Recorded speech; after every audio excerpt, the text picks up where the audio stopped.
Það kvarta margir yfir því að Ráðhústorgið á Akureyri sé ekki nógu líflegt. En Rauði krossinn á Akureyri ætlar sér aldeilis að bæta úr því í sumar því hann mun vera hér reglulega með verslunarrekstur í sumar.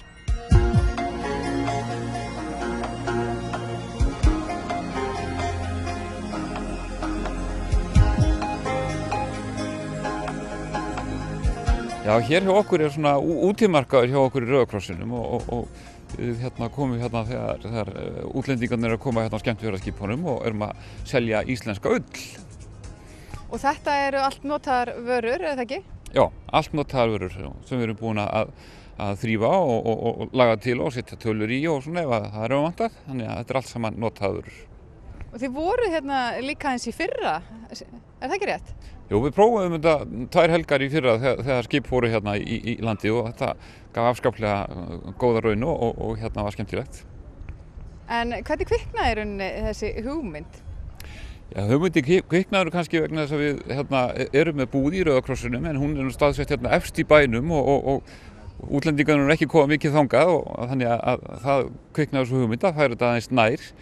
Þeir í Rauða krossinum í Reykjavík eru með búðina svona miðsvæðis hjá þeim og þar selst íslensk ullavara mjög vel, þannig að við ákveðum að prófa að færa okkur aðeins nær skipunum.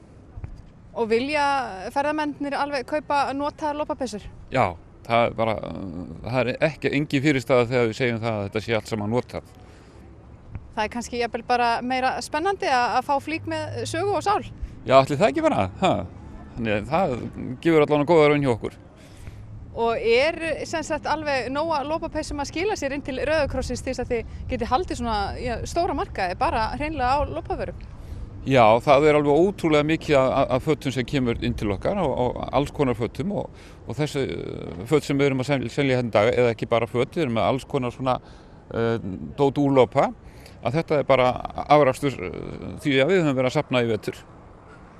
Þannig að við megum búast við því að Ráðhústorgið verði nokkuð líflegt hér í sumar.